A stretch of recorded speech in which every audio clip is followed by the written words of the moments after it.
Welcome back dito sa channel natin. Andito tayo ngayon sa May Escolta sa Maynila. Mula dito sa Riverside Park, kitang-kita naman natin ang malapit na matapos na Pasig River Esplanade Project na itinayo dyan sa likod ng Manila Central Post Office Building. Natapos na yan pero binago nila yung design na magiging katulad pala dito sa disenyo ng Jones Bridge.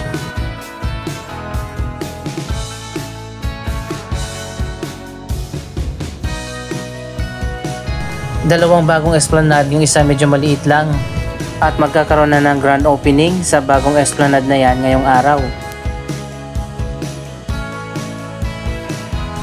Ang main na topic natin sa video ito ay tungkol sa matagal ng proyekto na na-delayed, ang Pasig River Ferry System Modernization Project.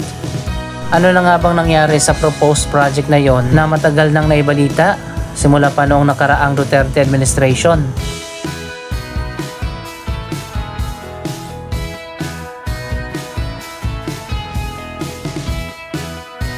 Ngayong 2024, finally, meron na tayong bagong update tungkol sa Pasig River Ferry System Modernization Project.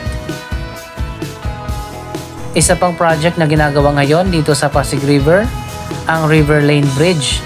Ito ay isang bagong pedestrian bridge na magkukonect sa Loton sa Maynila, patawid dito sa kabila sa May Quiapo. Matagal na rin na-delayed ang proyektong ito, pero ngayong 2024 mabuti naman at unti-unti nang nagkakaroon ng progress.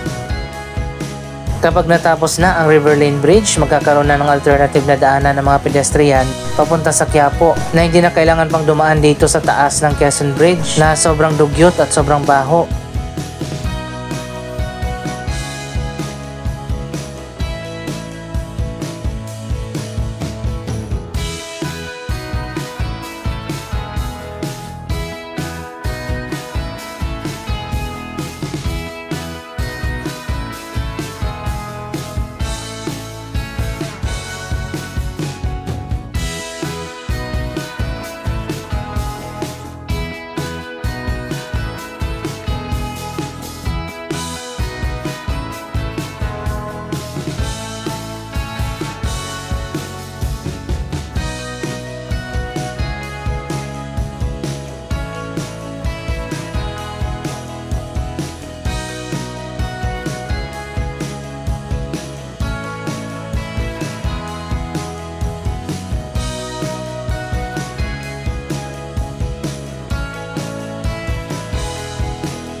Ito yung isa pang Esplanade project na nasa likod naman ng Arroceros Park.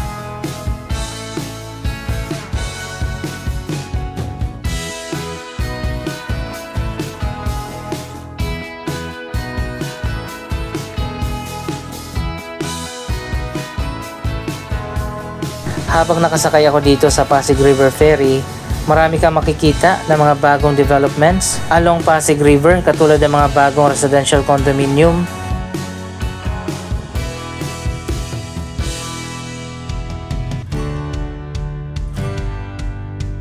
kapag ganito magandang panahon, mabilis ang takbo ng Pasig River Ferry. Para sa mga hindi familiar sa Pasig River, ito pala ay paliko-liko at hindi diretso na katulad sa ibang mga ilog.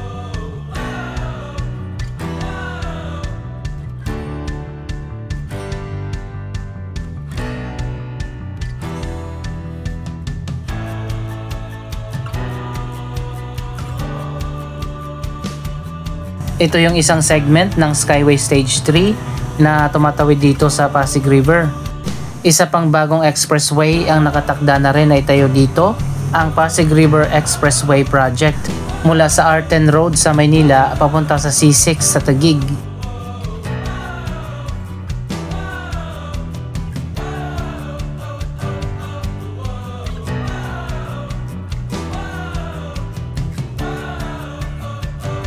Sa ngayon wala pa tayong nakalap na balita kung matutuloy pa ba ang Pasig River Expressway o kailan ito sisimulan.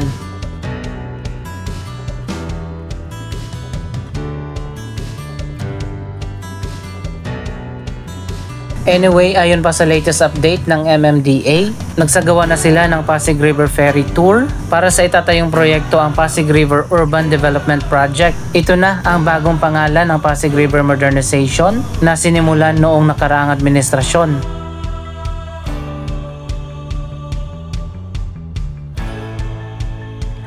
Ang daming mga bagong residential condominium na tinatayo malapit sa Pasig River.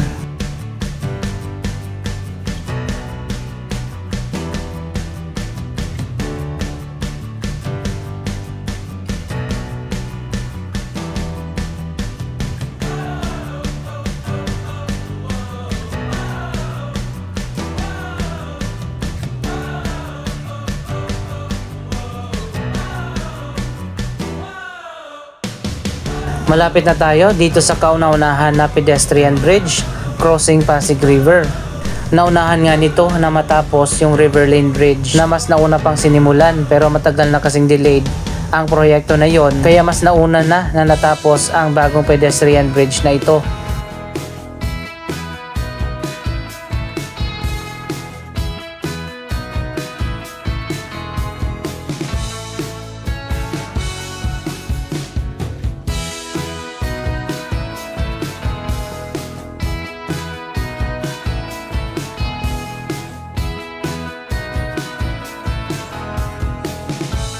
Isa pa sa mapapansin natin dito sa Pasig River, ang mga murals o mga painting na inilagay dito sa gilid ng ilog.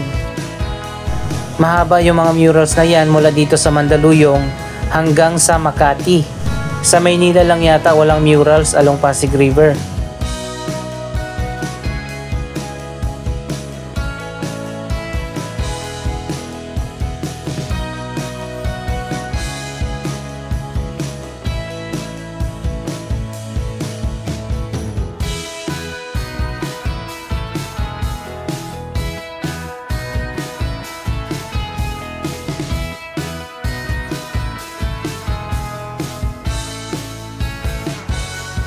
Anyway, layunin ng bagong Pasig River Urban Development Project na maibalik ang kalinisan at sigla ng Pasig River. Ayon pa sa bagong announcement ng MMDA, magkakaroon ng dagdag na mga bagong ferry boats at magbubukas ng mga bagong station sa Intramuros, sa Maynila at sa Bridgetown sa Pasig City. Magkakaroon din ng rehabilitation ang PUP station sa May Santa Mesa upang mas marami pang maserbisyuhan ang Pasig River Ferry na mga pasahero.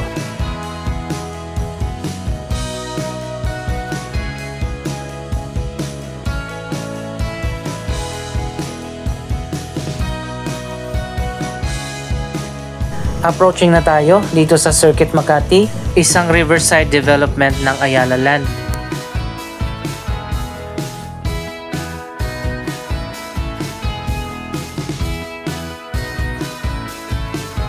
Ito yung Riverside Park. Makikita natin dyan ang Globe Circuit Grounds kung saan ginaganap yung mga concert. May football field at skate park din dito. Magpapatuloy ang development ng Circuit Makati sa mga susunod na taon. Meron na mga residential condominium, office buildings at shopping mall ang nakatayo na dyan. Ngayon ko lang na-realize ang 20 billion na Makati City Hall building ay itinayo pala malapit lang sa Pasig River. Naging controversial pa nga ito noon dahil sa napakalaking budget nito.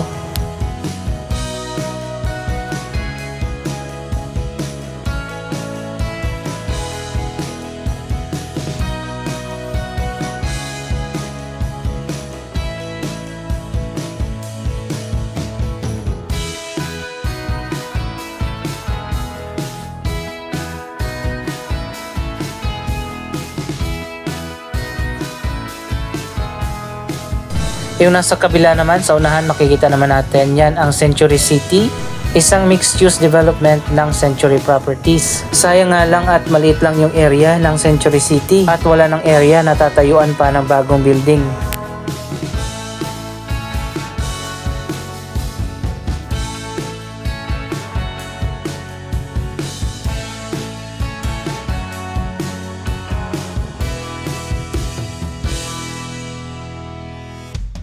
Yung nasa harap naman ng Century City ay nabili na ng SM at ngayon ay nagsisimula na silang magtayo ng kanilang project. Ito naman ang original na Makati-Mandaluyong Bridge.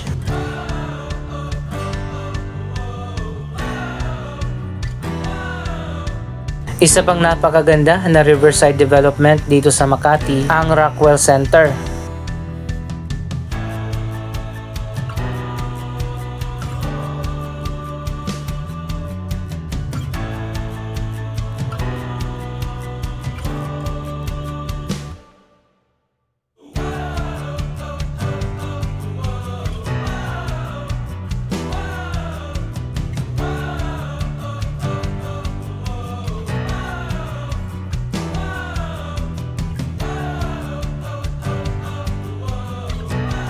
Halos fully developed na rin ang Rockwell Center. Kaya naman ang mga bagong development ng Rockwell ay nasa mga probinsya na, katulad ng bagong Rockwell sa Pampanga at Bacolod City. May ginagawa din silang proyekto sa New Manila, Quezon City.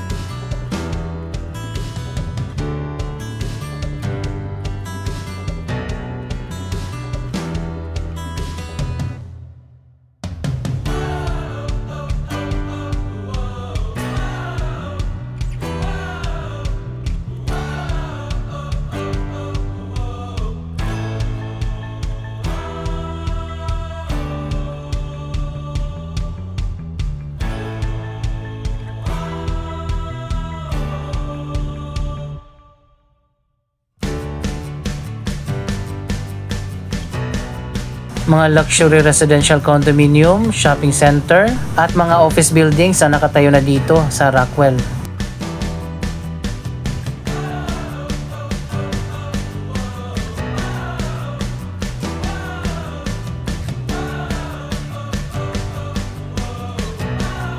Ito naman ang bagong tulay na nagdudugtong sa Makati at Mandaluyong, ang Estrella Pantaleon Bridge.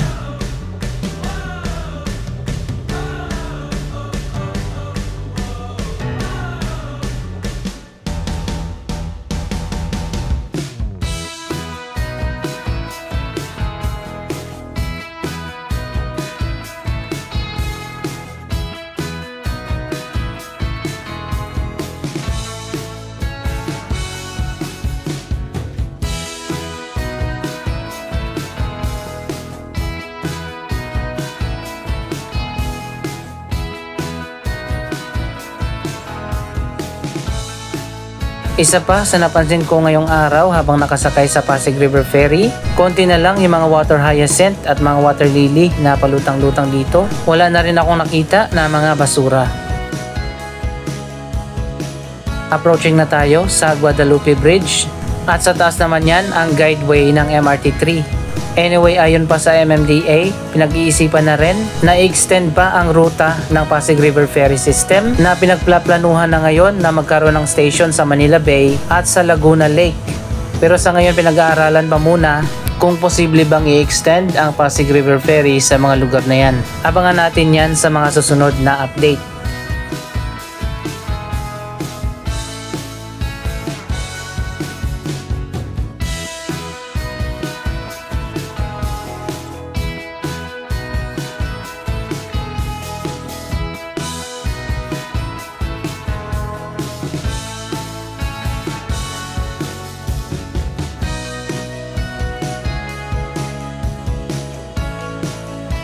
Approaching na tayo dito sa ating destination, ang Guadalupe.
Ano masasabi nyo sa bagong Pasig River Urban Development Project ng MMDA? Mag-comment lamang dyan sa baba ng inyong mga reaksyon. Maraming salamat sa inyong panonood. Don't forget to like, share, comment, at subscribe. Thank you for watching!